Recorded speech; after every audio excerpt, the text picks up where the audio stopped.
Oke, salam dan salam sejahtera. Dan pencerahan kita hari ini adalah berkenaan dengan isu tabung haji. Yang mana kita tahu bekas pengurusi tabung haji iaitu Datuk Seri Abdul Aziz Abdul Rahim yang telah pun kita tahu disabitkan dengan 13 pertuduhan rasuah dan pengubahan wang haram. Dan hari ini kita tahu beliau cuba membuat penangguhan lagi di atas sebab yang mana saya baca di media ni Abdul Aziz sakit perut, keputusan rayuan ditangguh. Jadi dulu kita dengar bahawa berdentam-berdentum orang UMNO dan beliau sendiri yang mengatakan PH menghabiskan duit tabung haji, PH menjual harta tabung haji dan berbagai-bagai isu. Tetapi apabila kes ini masuk mahkamah, akhirnya kita lihat keputusan-keputusan yang dibuat oleh beliau sendiri untuk menunjukkan bahawa beliau itu betul sentiasa tangguh punya tangguh. Ini saya baca kenyataan yang ada di media ni berkenaan dengan isu ini.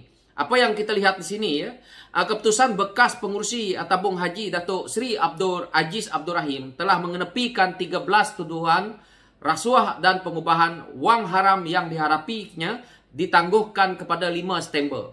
Kalau kita hari ini kita tangguhkan satu kes kita, maka dia akan pergi ke depan. Ini dia pergi ke depan lagi, maka berganjak lagi berapa panjang waktu dan akhirnya tangguh itu memakan masa dan membuang waktu kepada peguam-peguam kita, hakim-hakim kita untuk meneruskan kes ini dan juga membuang masa orang lain yang punya kes akhirnya tertunda kerana kerja yang dibuat oleh mereka-mereka yang menundakan kes seperti ini.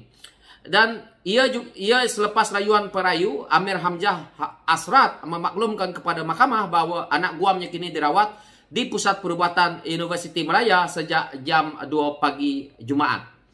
Anak guam saya kini berada di PPUM kerana acute gastroenteritis, katanya di hadapan 3 panel hakim Mahkamah Ruan dan dipengerusikan oleh Datuk Seri Kamarudin Muhammad Said pada Jumaat.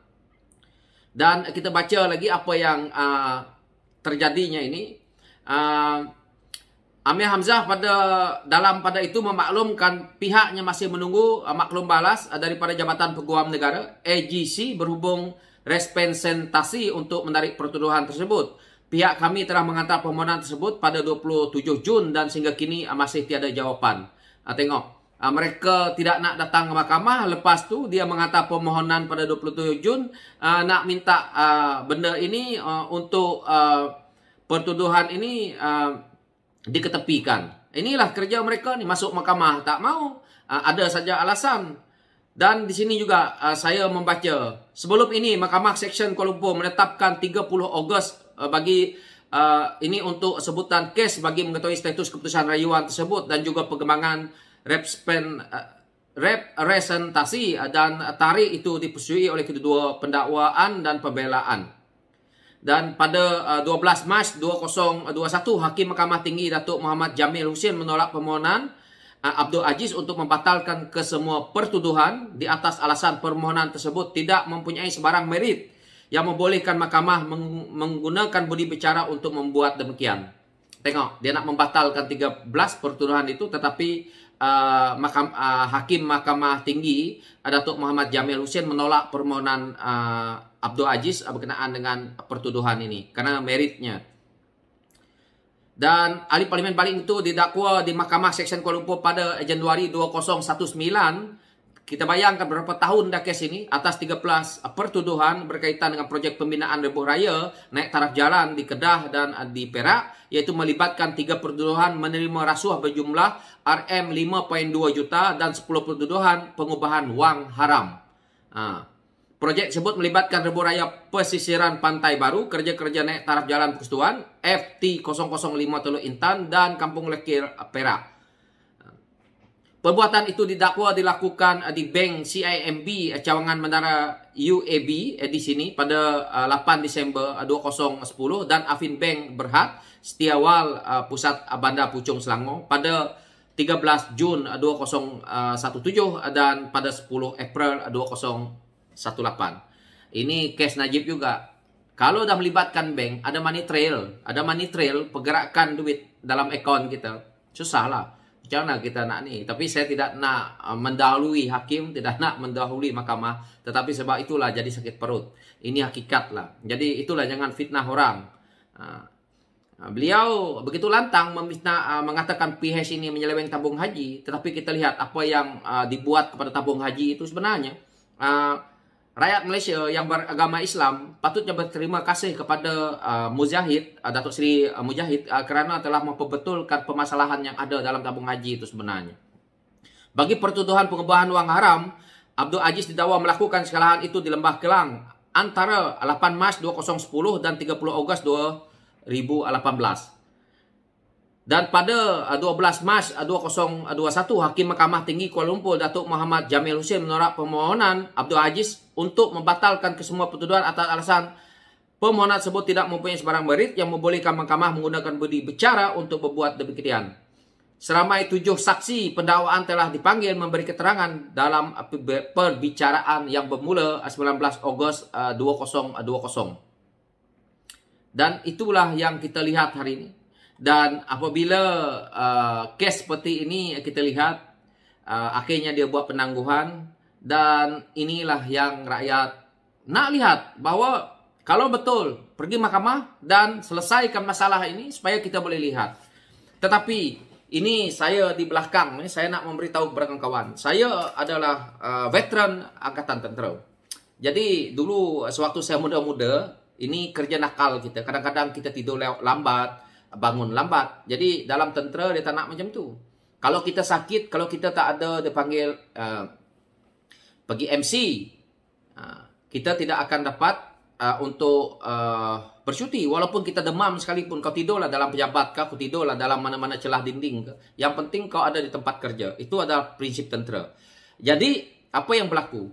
Kita dah lambat kerana kita sakit. Contohnya, kita tak tahu sakit ni bila-bila. Jadi apabila kita nak pergi ke klinik ni, kadang-kadang suhu badan kita berubah. Jadi mungkin malam tadi ada demam, pagi ini tidak berapa demam, tetapi kita dah lambat. Jadi apa yang kita perlu buat adalah kita akan menipu. Menipu adalah satu penyakit yang kalau kawan-kawan tak percaya, tanya kepada budak-budak nakal lah, kalau yang duduk dalam Angkatan Tentera ataupun senior-senior ataupun veteran-veteran yang dah pencen, dah besara ni. Kita tanya, penyakit yang doktor tidak boleh tahu kalau kita pergi buat lapor adalah penyakit yang dinamakan sakit perut. Kerana kalau dia pergi letak benda yang di telinga tu, pergi letak dekat kita punya perut kita ni, perut kita manusia ni, kerana dia macam mesin, dia sentiasa berpusing, dia sentiasa berbunyi. Jadi dia tidak akan dapat kesan. Jadi kalau kita kata sakit perut, kita dah pergi berak, buang air besar sampai 10 kali, 100 kali pun, mereka akan terpaksa percaya. Dan kita buat lembik. Ini adalah satu hakikat yang betul. Kalau tak percaya, tanyalah veteran-veteran tentera tu. Begitulah dulu. Kalau dah askar ni dia panggil sembelit. Kalau tak sembelit, nak pergi dapat MC, pergilah buat tu. Pergi buat itu, memang doktor tak akan boleh cek. Jadi, kes ini apabila alasan gastrik ke sakit perut ke ini, jadi lucu lah. Jadi, itu pengalaman saya tidak ada kena-mengena dengan hidup ataupun mati dengan kes ini. Tetapi, alasan yang paling bagus adalah sakit perut memang doktor tak boleh kesan. Susah nak kesan. Kalau tak percaya, tanya doktor. Yang tengok channel ini bukan orang yang cokian-cokian. Ramai itu doktor-doktor, pakar-pakar, orang yang hebat-hebat, yang punya pendidikan tinggi yang tengok channel macam ni. Sebab tu kadang saya tak boleh nak cakap sembarangan. Salah sikit aja sebut, macam semalam putik apa yang telinga tu.